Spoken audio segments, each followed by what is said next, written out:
Hi, Stephen. Hi, Bob. How you doing? I'm good. How are you doing? I'm pretty good. Let me introduce us. I'm Robert Wright, and this is The Wright Show. You are Stephen Asma, professor of philosophy and a fellow of the research group in mind, science, and culture at Columbia College, Chicago. Correct. One of, Yes. one of several Columbia colleges in America, I That's guess. right. There's That's one, I think there's one in Missouri. yeah. Our claim to fame is we have the biggest film school in the country. Really? Yeah, just so you know. You should publicize that better because I didn't Yes. know. That's right. Yeah, we have like a cadre of sort of Oscar-winning cinematographers, like Spielberg's cinematographer is an alum and this kind of thing. So that's Really? what we're known for. Well, you should do some work on the public relations front. I'll see what I can do to help. I'll tell Thank everyone you. I Thank see. you.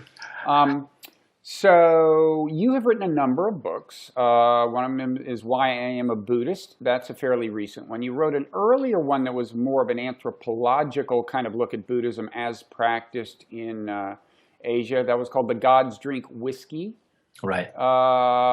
You've written other books, Buddha for Beginners. And I want to talk, and other books as well, but those are the three probably that are most relevant to this conversation. I want to talk, before we're through with this, about why you're a Buddhist, but also about how Buddhism is practiced in Asia, because you believe, and I think you're probably right, that there are a lot of misconceptions in the United States about what Buddhism actually is practiced in Asia.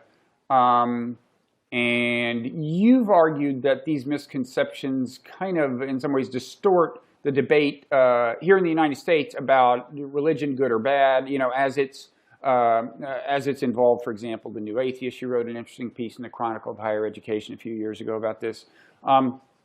Finally, you've also written a paper on affective neuroscience and its relevance to our conception of the self, which is, of course, very central to Buddhist philosophy, the way we think of the self and whether the self exists and so on. If we have time, I'd like to get to that as well. But there's certainly plenty to talk about.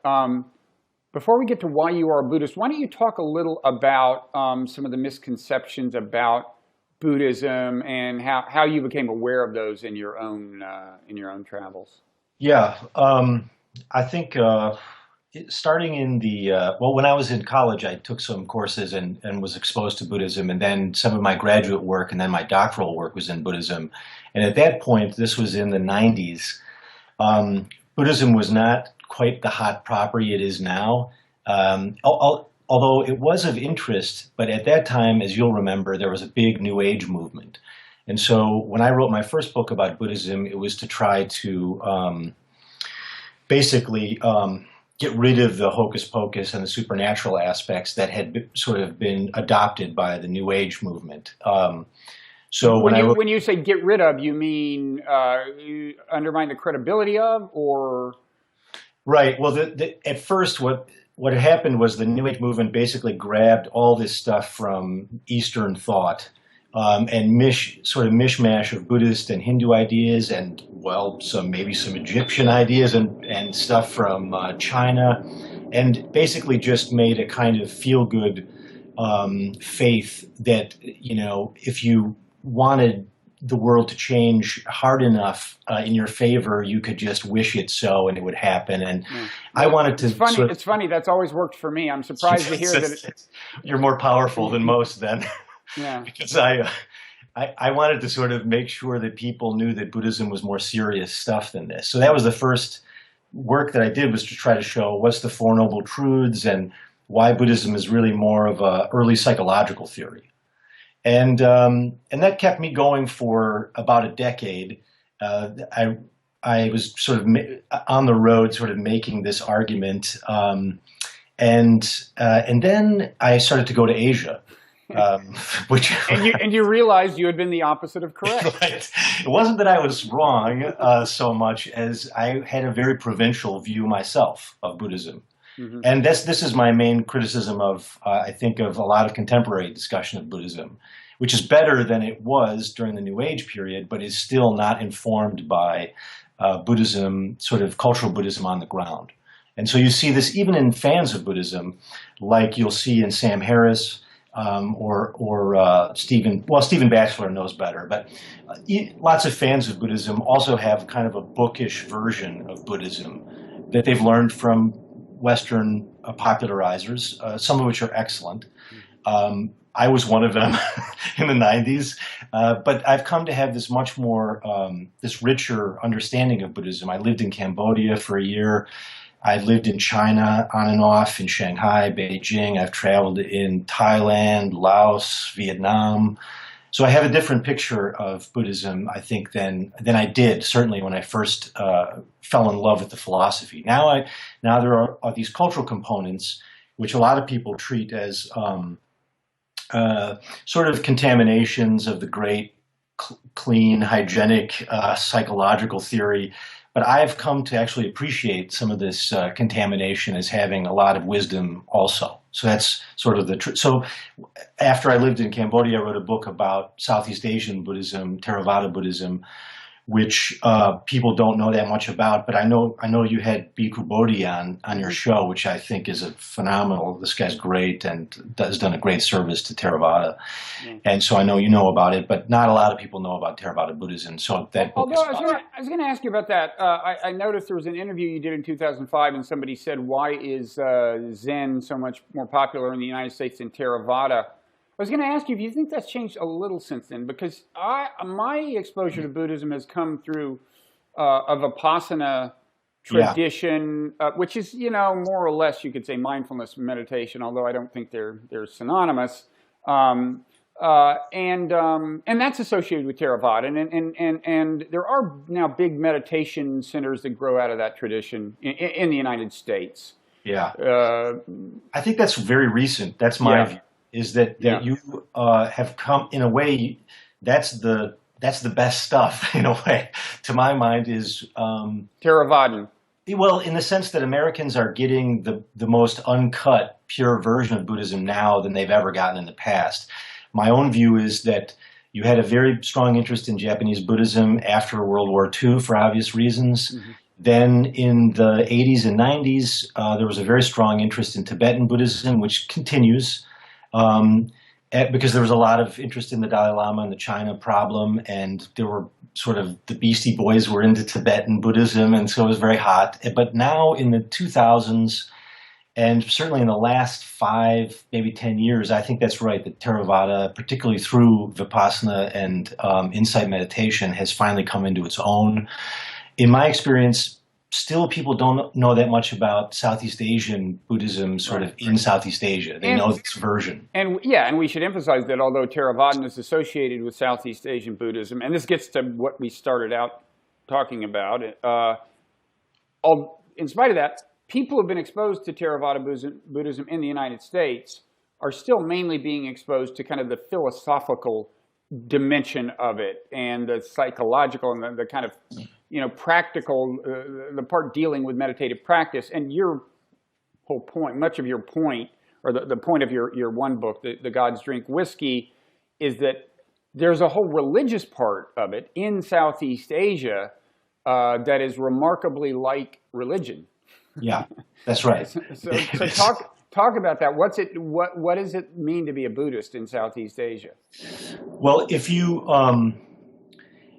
it's a really interesting part of the world, because some of the pure stuff that we're now getting in terms of this philosophical stuff is there because really the Rome of Buddhism is Sri Lanka. This is my view of Theravada. So that's where all the Pali manuscript work is done. If you want to train in Buddhism, if you're Thai or if you're Cambodian, you go to Sri Lanka. Most of the great scholars have come out of Sri Lanka. So there is really hardcore Buddhist philosophy. People who studied with Wittgenstein and then went on to do their own thing, David Kulupahana, for example.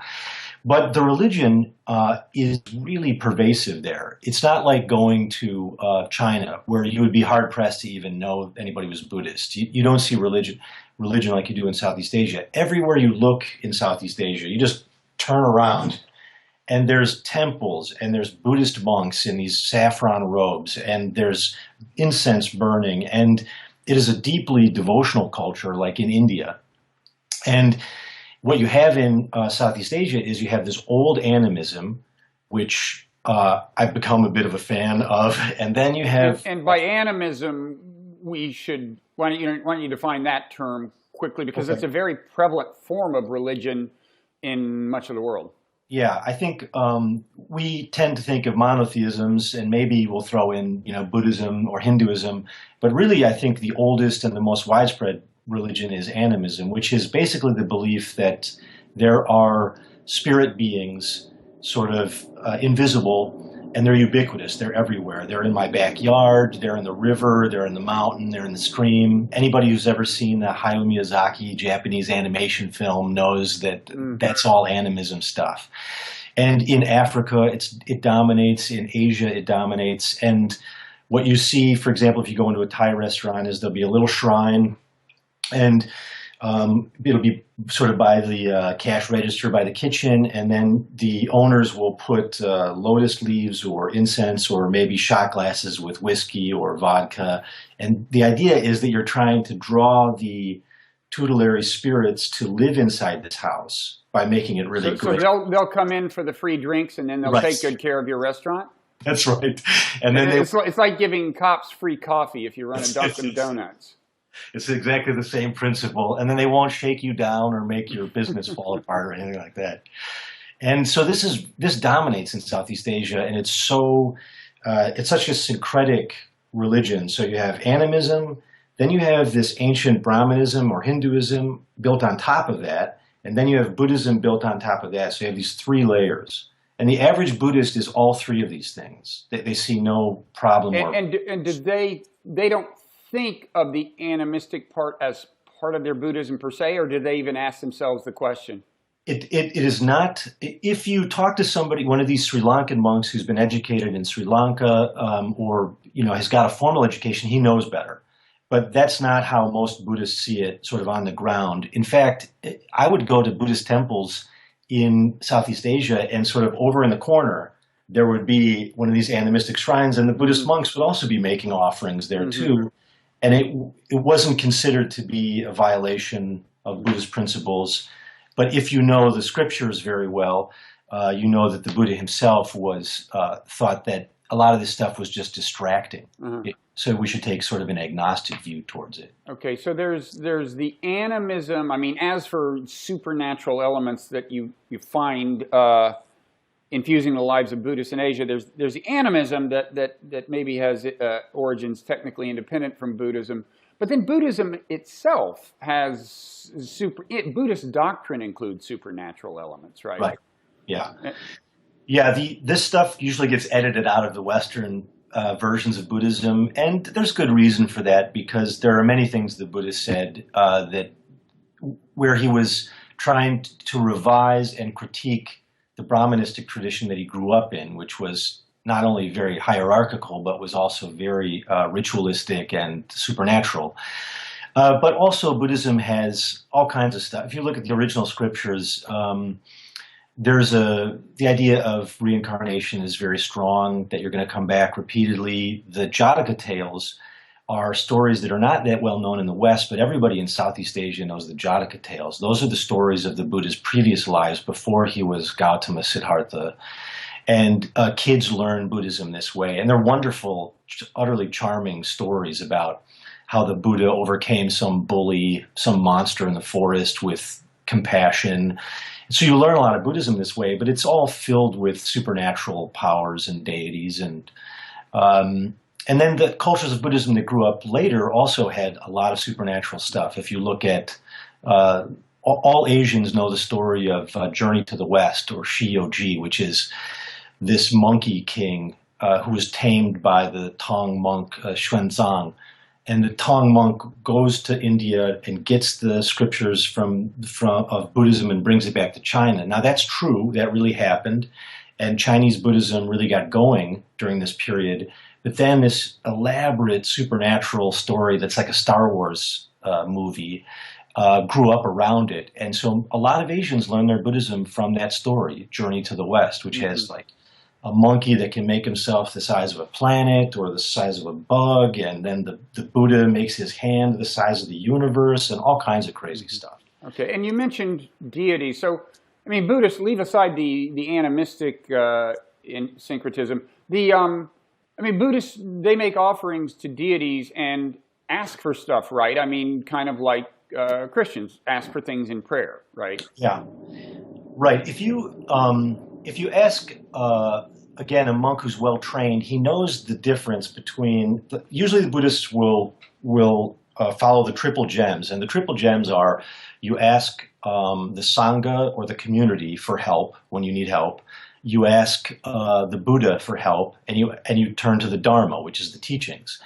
But a trained Buddhist knows that when you ask the Buddha for help, what you're doing is trying to just focus your mind on the Buddha as a sort of inspirational guide. Mm-hmm. And so it's kind of a natural, they understand that that's a naturalistic move. But I would say 98% of all Buddhists living in Asian countries think instead of the Bodhisattva ideal or the Buddha as a spiritual being who can grant favors. Mm-hmm. And in addition to the Buddha, there's the belief that there are many gods and devas and also hungry ghosts, and you basically are negotiating with them too.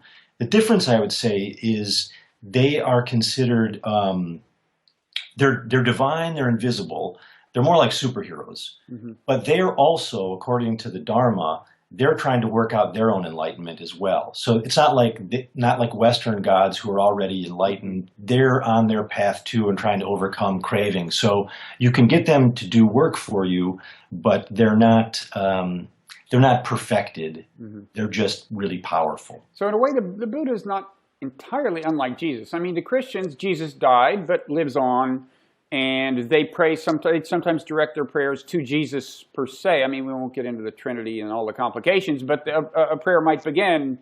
They may say, "Please Jesus," rather than "Please God." And similarly, so Buddhists, the Buddha is no longer on this earth, but he's out there, and the Buddhists might ask him for things. Right, and then it gets complicated because the Theravada tradition tends to stay with the historical Buddha, Gautama. Mm-hmm. But as you know, the Mahayana tradition starts to celebrate these other characters, the Bodhisattvas. And Avalokitesvara, for example, is probably one of the most famous ones, he's a feature of Indian Buddhism, but the Chinese really take this up, and it becomes the Chinese version of this is Guanyin. So most people will recognize this female Buddha.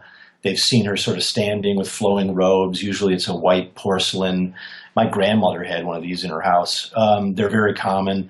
But the Chinese actually worship and pray to Guanyin more than the historical Buddha, because Guanyin has become this favor-granting goddess of compassion.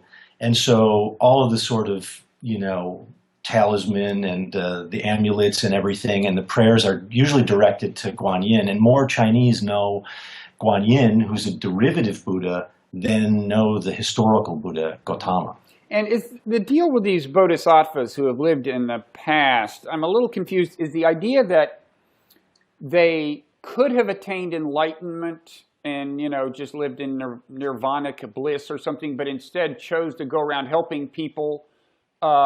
Or is the idea that they did finally pass over into nirvana? Yeah.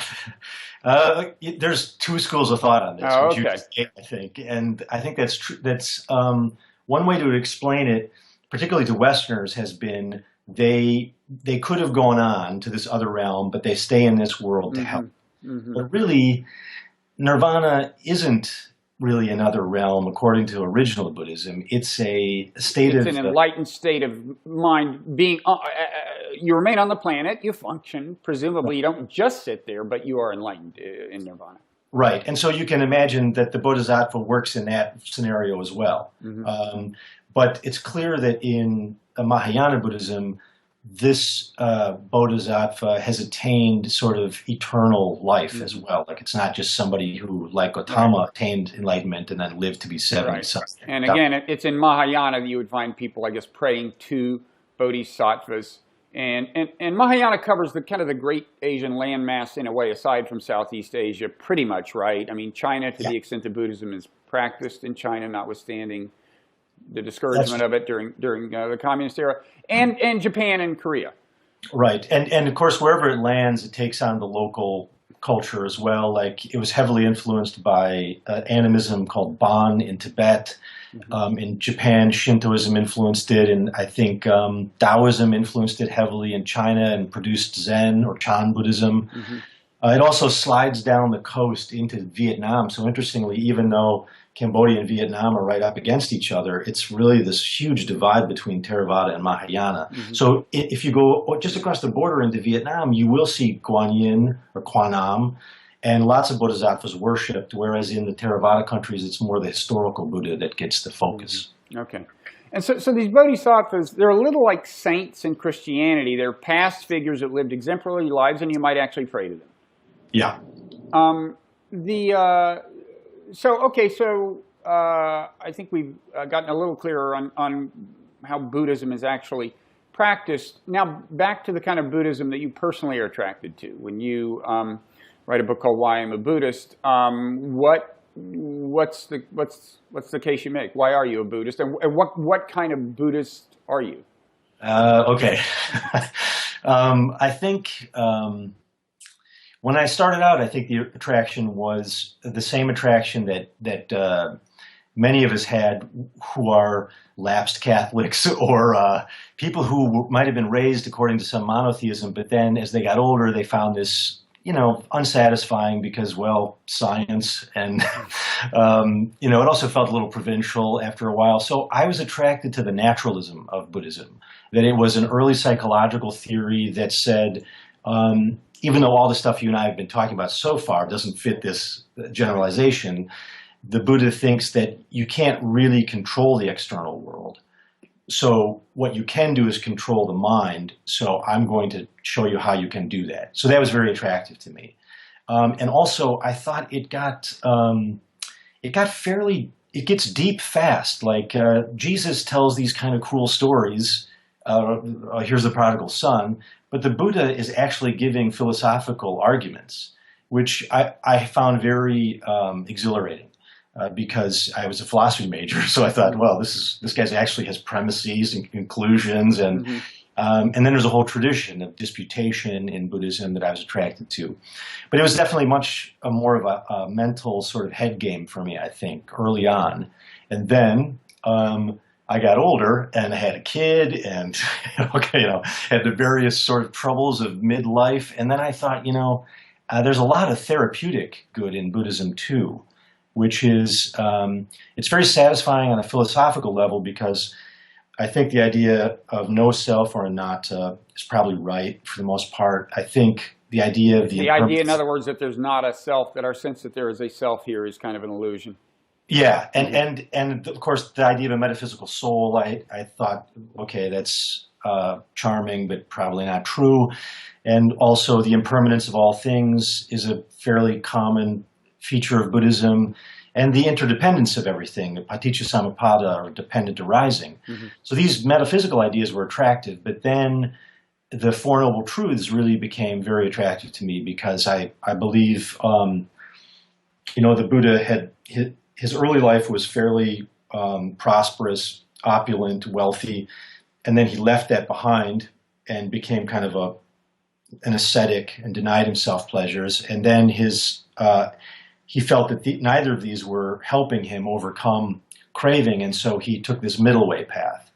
And so I think this is one of the really attractive things about Buddhism is that it avoids the extremes and basically targets the moderation in all things, including Buddhism itself. So it's hard to sort of turn it into a sort of fanatical ideology, and it helps with training the mind.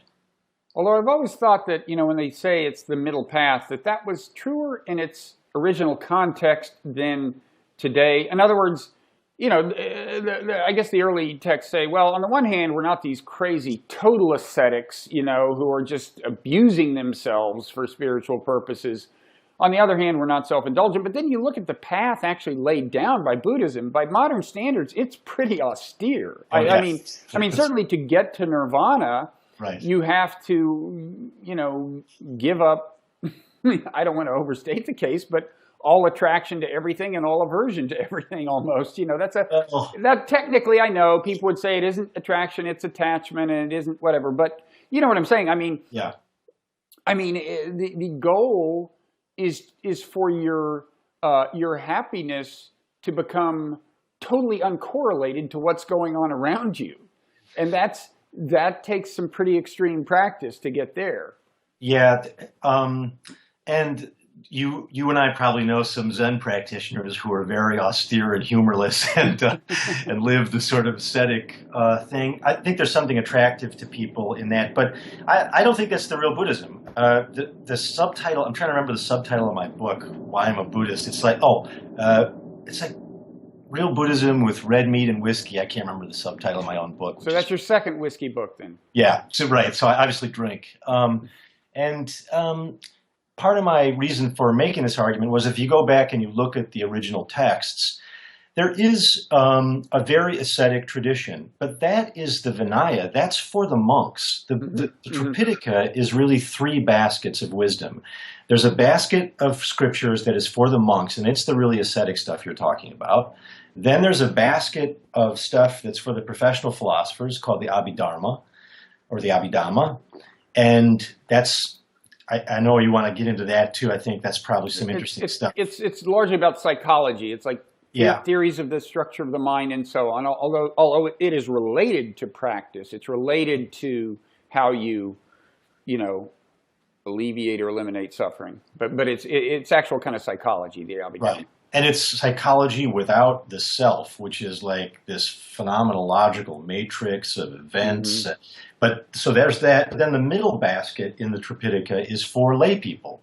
It's like schlubs like me who have kids and jobs, and we're householders. We're trying to basically get through life. And what kind of things does that say? What kind of guidance does that give? Well, that's where the Four Noble Truths occur. That's where the Dhammapada is. That's where most of the stuff is that we know about. That's where he's saying it's not the pleasure itself that's intrinsically bad, but your attachment to the pleasure. But even that is kind of extreme. It's saying the Four Noble Truths say the answer is just give up craving. No problem. Well, okay. I interpret this to mean not that you should not feel anything and not be attracted to things, because I think that's part of the biological equipment. We're organisms, we're mammals. I see something attracted, I'm drawn to it. The Buddha sort of gives this analogy of these 2 darts, and one of them is, the point is that when the pleasure comes to you, and let's say it's some great chocolate cake or it's some amazing sex, then you had the experience, great, wonderful. But the problem, the Buddha says, is that then it passes through the system, like every other pleasure, because it's intrinsically impermanent, and then the ego is the second step. It's the ego consciousness that chases after it and tries to turn this impermanent experience into a permanent reality, and so fix it. So it's not the pleasure or the experience that's bad, it's the ego relationship with it. So I read that to mean I can have like a 3 fingers of scotch in the evening as long as I'm not overly attached to it, you see. Yeah, that is what's commonly said. I'm going to stick with that. You don't need it, you just want it. That's right. Same with the coffee you just had a sip of. That's right. We all have our vices. I'm familiar with that. Okay, so, and do you meditate as part of your practice? I used to meditate more before my son was born, and I meditate less now because he's a wild child. But I have a kind of meditational technique that it's in keeping with the traditional mindfulness tradition, but it's not sort of sitting still and practicing the various jhana forms of meditation. It's more like a walking meditation, or the kind of meditation that Zen really popularized with, archery and martial arts, for example, in China, Shaolin, motorcycle maintenance. And in my case, it's drawing. I draw pretty regularly, daily if I can. I'll sketch and draw, and it's highly meditative. And I sort of approach it in a Buddhist way. And what is the Buddhist way to approach drawing? Well, it basically, if you have a good day, it brings the mind into the present moment. It reduces judgment. So it's a sort of non-judgmental way of focusing the mind.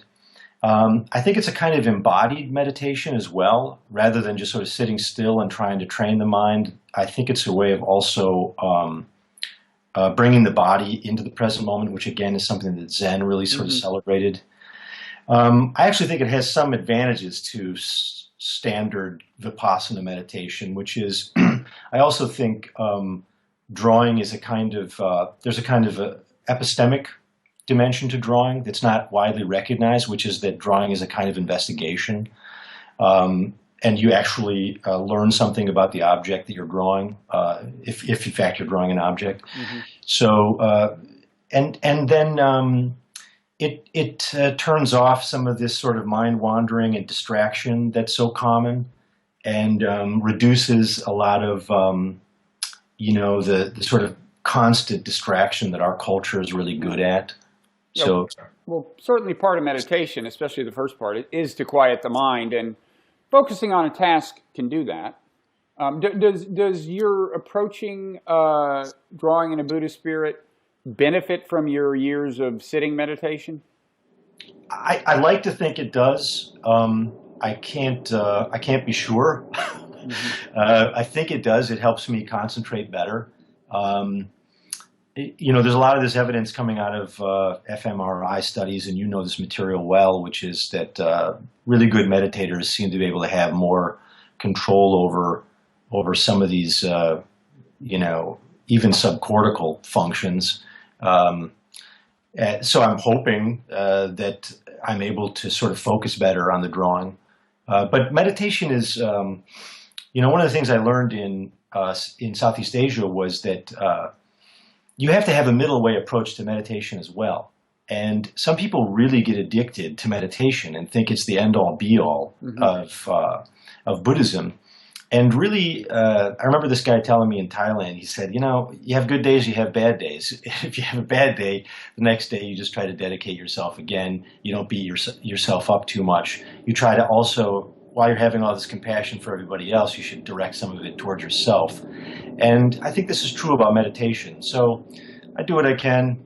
I may not be the best, but it's definitely therapeutic and helps.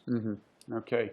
So you wrote a paper about affective neuroscience and the concept of self, right? Do I have that? Are those both in the title? I forget. Yeah. But do you want to just briefly tell us what the idea is there? And we should say, again, part of Buddhism is this idea that the self, in some sense, does not exist. That's one of its more radical claims, and historically what really distinguishes it from the Hindu philosophy in which it emerged. This was the real point of divergence. Yeah. I think that's, there's sort of two places where I think Buddhism critiques the self. One is this metaphysical idea that Hinduism had developed really for millennia, which is that Atman is this divine part of yourself. Atman means self in Sanskrit. Yeah. In Sanskrit. And it is like a part of God that's temporarily in you and so estranged from the Godhead. And your job is to perfect yourself to such a degree that the Atman or self will return to God. And then you'll get off the wheel of becoming and no longer return. So the Buddha was critical of that view because probably for three major reasons. One, we recognize right away, which is sort of scientific. He was fairly empirical in his approach, and he said, we don't see anything like this. Show me the soul. Show me the self. There's no evidence for this thing.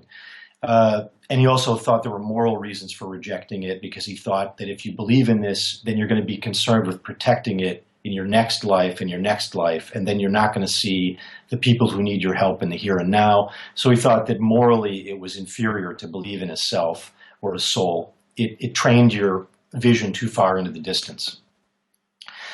But then there's this other aspect of self, which is, what about like my sense of agency? What about just I'm Steve and I'm looking at you now and I'm in my desk and I'm kind of in charge of me, right. So it's this chief executive notion of the self. Exactly. Right. Now that doesn't necessarily have any metaphysical stuff attached to it. I mean, Descartes thought it did, but David Hume thought I don't see this self anywhere, and you're not entitled to say that it's a thing. That's just a bias you have. And everywhere I look inside my mind with introspection, I just find the contents of my consciousness. I don't find the self anywhere. It's the thing that's doing the looking, you know. And so the Buddha looks like he sort of presaged this idea that Hume comes up with. And really, you know, thousands of years before. And now this topic is very hot because in neuroscience and in philosophy, people like Dan Dennett, as you know, have argued, and you were making this argument with regard to modules, that really there is no centralized self. It's really just a sort of interplay of these different selves, some of which might be focused on the body at this moment, and then at another moment they might be focusing on some intellectual ideation of some kind. And so the Buddha says exactly this. He says, look, you and I don't have a self. We're made up of these 5 parts or khandhas. It's body, perception, feeling, volition, sometimes translates as disposition, but it's basically will, and then consciousness. Mm-hmm. And so he says, you're just these 5 things. When you die, these 5 things basically, they go on, but you don't. They sort of disperse, sort of like we think about conservation of energy or something like this. Mm-hmm. And so this, I think, has led a lot of people to say, well, the self is just a fiction. And so, for example, Dan Dennett has said, the self is a center of narrative gravity. We talk ourselves into having a self when it doesn't really exist. And maybe there's adaptive reasons for that. So I basically think this is probably correct. On the other hand, I think that the current conversation could be very much informed by affective neuroscience, which hasn't seemed to penetrate this conversation. Right. So my goal is to try to penetrate this conversation. And we should say, I mean, affective neuroscience, you know, deals with affect. I mean, as distinguished from just garden variety neuroscience, with particular emphasis on feelings, emotions, and so on. Right, exactly. So I had the great privilege to work with Dr. Jaak Panksepp, who's considered the father of affective neuroscience. And he, along with others like Richard Davidson and Antonio Damasio, sort of create this field where you're sort of studying how do the emotions work. And each of these guys has a different taxonomy. The emotions, in Panksepp's case, it's 7 emotional systems, stuff you would right away recognize: rage, lust, care, the seeking system. And what he has is, he actually has a lot of evidence that's been done, work that he did directly on animals, stuff that you can't do on humans for ethical reasons. We get some of this data from lesion studies in subcortical regions that confirms this data, but these guys were basically working with animals. And they were doing electrical stimulation of the brain. They were basically, in Panksepp's case, they decorticated rats and rodents. They took their cortex off and saw what the result was. And so, make a long story short, the sort of emerging view in affective neuroscience is that there is a sort of concentrated sense of self that's way down in the subcortical brain. Basically, Panksepp locates it in the midbrain, in the para-aqueductal gray, the PAG. This is like way down at the base. So these are older, evolutionarily older parts of the brain? The oldest parts of the brain. And he locates it there in the sense that what? That in cases where it's damaged, the people don't have a strong sense of self, or what? The Damasio and Panksepp agree that this region, with some modification about where it is exactly, if it's compromised, the animal loses all sense of motor and sort of sensory agency. It can't function. But you can basically strip back large parts of the cortex and even the limbic system until the animal, and the animal's agency is not compromised. I mean, other problems occur, obviously, but animals can feed themselves and they seem to function and engage even in social behavior.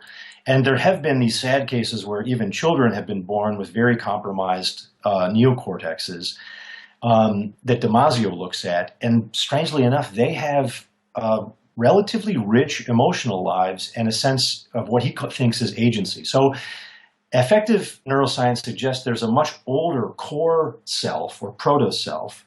Then on top of that, I want to layer something like what we would describe as sort of personality. And then on top of that, the third layer would be something like Dennett's center of narrative gravity, or Damasio calls this the autobiographical self. Mm-hmm. This is the self that you actually weave together through propositional discourse in your own head. And what I think has happened is that philosophers have gotten all excited about, oh, there's no self in this propositional neocortical mind, and then they've sort of thrown it out. And my argument is, well, there may be this more archaic self, which animals possess and that we still possess, and that philosophy and neuroscience is really just looking at this much more recent evolutionary self, which arises with language and propositional thought. Yeah, well, I mean, certainly beliefs about yourself would have to be relatively recent in evolutionary time, because they have to await consciousness of yourself. And that's kind of largely what Buddhist philosophy is attacking, right? It's not saying that there's not a kind of integrated motivational system that's concerned with the welfare of this organism. Right. Obviously there is. It's saying that your conception of what you are or what's in there is in some sense mistaken. Right. Yeah, so I do say this in the piece. My argument is, well, this kind of work that Buddhism is interested in, that Hume, that Dennett is interested in, will largely stay focused in the neocortical conscious mind. But my argument is that that mind is probably only, well, if you want to put the origin of language back to 50,000 years ago, or if you want to be really sort of bold and put it back to 200,000 years ago, that's still a drop in the bucket compared to the evolution of the limbic system, which I think goes back to the origin of mammals. That's like 200 million years under construction. My suspicion is that those aspects of the human being are still having a huge role as they come up through the neocortical. And are you thinking that those older parts are more kind of pervasively and fundamentally affective, yes, about feeling, than the more recent parts of the brain, some of which seem pretty rational? That's part of what you're saying. Yes, but notice that in Buddhism, it's relevant to get into this subcortical territory because craving originates there. Right. So no matter how we retrain the propositional mind to deal with our affective drives, the drives are old and dominating. And so this is one of the things where I think in a way, even though I consider myself a good Buddhist, I also think maybe the Stoics and Spinoza understood this better, because they thought, well, you sort of can't just cognitively reframe your complete lusty attraction to this person and expect that it's going to go away. Rather, you have to sort of push the negative affect out with positive affect. And these are different sort of therapeutic strategies that I think they're not contrary to Buddhism, but Buddhism still is sort of a head game compared to, I think, sort of these Stoic ideas. And Stoicism had a lot in common with Buddhism, right? Yeah. I mean, both of them are saying, you got to deal with the world. There's good stuff, there's bad stuff. The problem often with the bad stuff is the way you're conceiving of the bad stuff and reacting to it, and that's within your control. What's not in your control is the stuff out there itself. So there's a lot they share, but you're saying there is a little bit of a difference in strategy.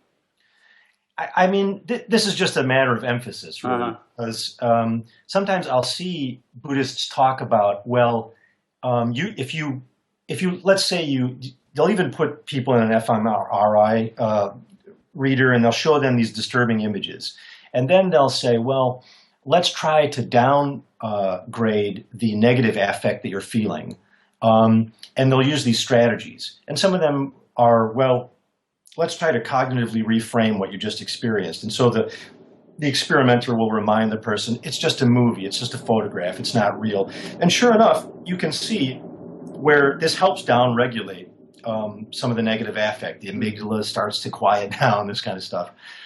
But also, people use positive affect to regulate negative affect quite regularly. We all do it. Like, you feel miserable, you can sit and meditate, or you can go for a run. Mm-hmm. Going for a run produces all this great brain chemistry, mm-hmm. sort of knocks negative affect out. And I guess I'm saying this is part of Buddhism. Part of Buddhism is understanding your own psychology to the extent that now it might be time for a jog, or or to draw something or play a musical instrument. Mm-hmm. It doesn't have to be conquered by vipassana or sitting still and meditating the mind. I don't think that's always the solution. Mm-hmm. That's interesting. I mean, there are things that you would like to control where you can't substitute jogging. And I find one is just like procrastination. Like, if you're sitting there and you're supposed to be working and you get this urge to do anything but work. Right. It's like, go check your Twitter feed, go get something to eat. And I'm trying to get to a point where I respond to those by just pausing and being and just observing, not necessarily going over and sitting down on a cushion, but pausing, maybe even closing my eyes and observing the impulse that is driving the distraction, the impulse to go get something to eat or something, and then do that a while, and then go get something to eat. No, actually, no, you're supposed to not get something to eat. But anyway, I do my daily exercise, as well, but there are, at a kind of a micro level, I think sometimes a little dose of mindfulness can be what you need in the short term. Well, I agree. I mean, that actually, in my life, that works better too, just for practical reasons. I don't have large chunks of my day to dedicate to sitting. But I think that you hit it on the head, because you're trying to basically sort of create some gap between the impulse and the behavior, or the impulse and the sort of rumination. And so even these little moments where you stop and, like you said, close your eyes, or at least try to observe it, help give you that little gap between feeling it and then chasing it. Yeah, observing it lessens its grip on you when things go well, when it works. Right, exactly. Yeah, I think that's right. Okay. So let's, in the time remaining, let's talk a little about this piece you wrote for the Chronicle of Higher Ed about how you think misconceptions about what religion is around the world kind of distort the debate about whether, religion good or bad, or how do we tell good forms of religion from bad, and so on. This is put in the context of the New Atheists, but it's not confined to that context. But anyway, why don't you talk a little bit about what you think a lot of people don't appreciate about what some of the benefits of religion are in parts of the world that we're not so familiar with? Yeah, I think I was taking the New Atheists to task because I thought they had placed a premium on the confusion I saw. Was they were saying, well, religion is basically trying to explain nature and give us morality. And really, science comes along and is much better at explaining nature, so that's gone. And really, empirical study does a pretty good job figuring out what's good for humans too, so really we don't need religion for morality either. And so the sort of inference there was, well, religion, its job has been taken over by better sort of disciplines. And my view was that this was a very provincial sort of assumption about religion. And if you get out of traditional monotheism and the developed world and into animistic countries, or Buddhist countries, Hindu countries, and the developing world, you see very different functions of religion.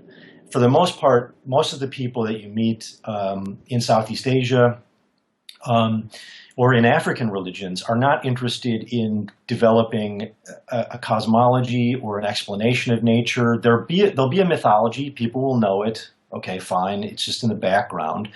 And they're not particularly interested in using their religion to figure out how to treat each other better. They're not morally motivated. For the most part, they seem to be motivated by three other things. Probably what's called soteriology, which is, what's my salvation going to be like? What's going to happen to me after death?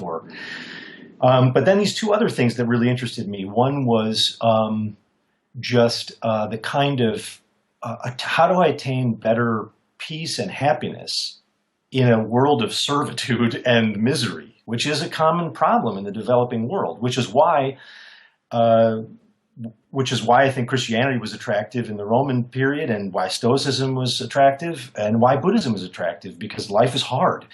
And so what people are looking for in religion is how to get some inner peace, and also how to influence through devotional and ritual cultures the powers that are beyond them.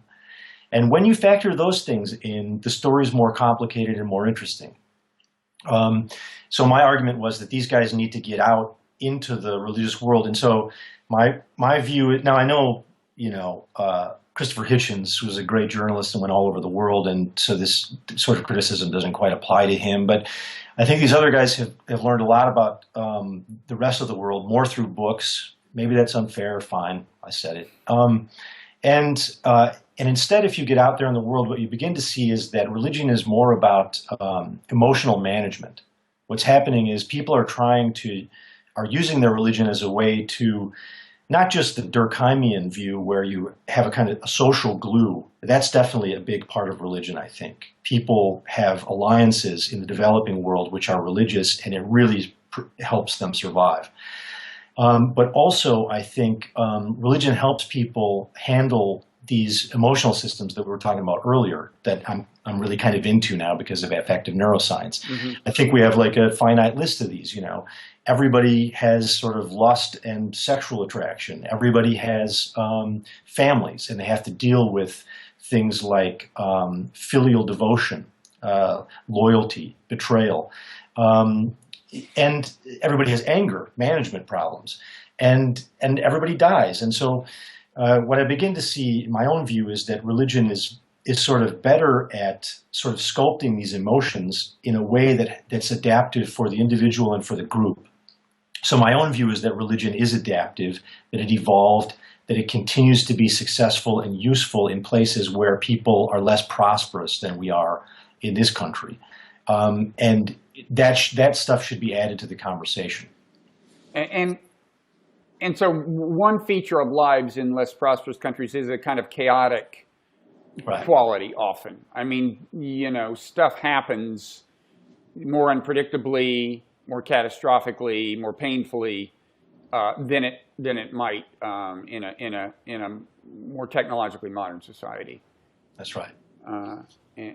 And religion, including the animistic religion that we talked about, plays its role in making sense of that. And yeah, because if you just pick one place like Cambodia where I lived, even recent history will show, first they were, just even in the last century, dominated by foreign powers. Then comes independence, but then comes American carpet bombing, the Vietnam War, the Khmer Rouge, the war with the Vietnamese.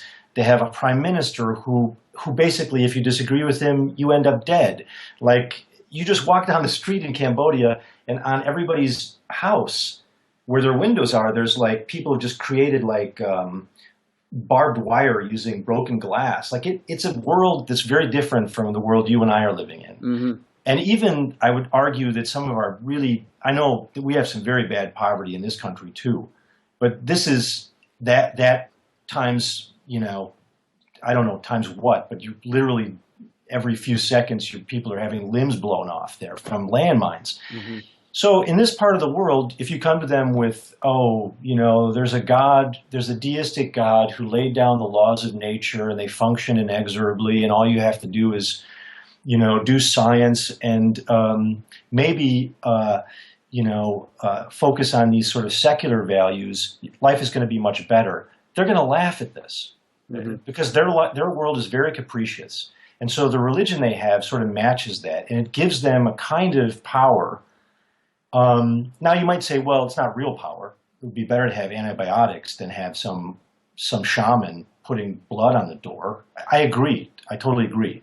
But there are consolations. What's the great line that Roger Scruton said? It was the consolations from imaginary things are not imaginary consolations. In other words, even if some of this stuff doesn't, seem compelling from a scientific point of view, clearly people are managing their emotional lives quite well using these systems. And if you want to say, well, it's opiate of the masses, my own argument is, what's so bad about opiates? I'm not promoting. You've already sung the praises of whiskey. Why not go all the way? I'm not. I say that with tongue in cheek. And, Of course, their answer would be, it's not just they're choosing an opiate, but the idea is there's someone using the opiate to exploit them. That's the classic. I mean, that's what Right. Marx meant by the term, is Right. that there's an upper class taking advantage of people by numbing them to the pain that the system inflicts. That and that is a compelling argument and made sense and does make sense in certain contexts. However, in the parts of the world where I lived that were Buddhist, it actually was the reverse, and that it was communism. It was Marx's ideas Right. that influenced Mao and Pol Pot that basically sought to break up the family, modernize, you eliminate all allegiance to religion and the family, and you dedicate it to the party. And in that way, you start world over, and you have a modern society from year zero. Well, in my own view, this was this attempt at secularization has blood on its hands. Right. And so if the idea is, let's go into the world where these animists and Buddhists are so supernatural and give them better drains and machinery and secularism, well, that was tried and it was done very badly. And I'm not sure we should just assume that modernization along these secular lines is better in this part of the world. Of course, Marx might say Maoism isn't exactly what I had in mind, but True, that's true. Except that on the religious view, it's the style of eliminating religion, I suppose, that we can all disagree with. But I think there's many people, even in the new atheist movement, who would say, "Well, I don't like what Mao did," but they do think that everybody would be better off without religion, which is what Mao thought. Yeah, and I just want to say there are forms of suffering and human vulnerability that science is never going to be able to speak to. And they are irrational because they're basically affective emotional systems. Your loved one dies, I'm sorry, there is no consolation for that except the magical. And so be it. Literal opiates, I mean, there's pharmaceutical intervention, which is a product of science, but yeah, that's the ones we know of have their downside. They're not widely available. And your point is that religion actually can play a role there, a therapeutic role. Because if you look at the social bonding neurotransmitter that everybody likes to talk about, oxytocin, the internal opioids that we all have, that stuff gets triggered very strong when you have social interaction. The pro-social experiences, and those are natural. You get high with a little help from your friends. You hang out with them, you feel better. Well, it turns out that religious rituals have the wisdom that when you lose a loved one, that's what a funeral is about. Is that you basically have these opioids triggered through real contact with your family and friends, and I don't see. And your example of a pharmaceutical solution is just another one. I'm simply saying that we need to at least appreciate that religion is sort of a ready-made system for doing this in a relatively natural way. I mean, there's supernaturalism in it, but you understand it's already available to most of us in that sense. Okay. Well, thanks very much for taking the time. You're working on another book now. You seem to come out with one every few years. Yeah, I'm actually writing a Evolution of Mind, a book with a psychologist named Rami Gabriel, and it's going to come out with Harvard, but probably not for another year or two. And So we're trying to make this argument that the emotional mind, it needs to get its due in the current conversation. I quite agree. And that it infiltrates, the feeling infiltrates so-called cognition more than some people realize. Right, I agree. Yeah. Okay, well, thanks so much. We'll let you get back to finishing up the book. But maybe we'll continue the conversation down the road. Yeah, I would love to. Thanks a lot, Bob. Okay, take care.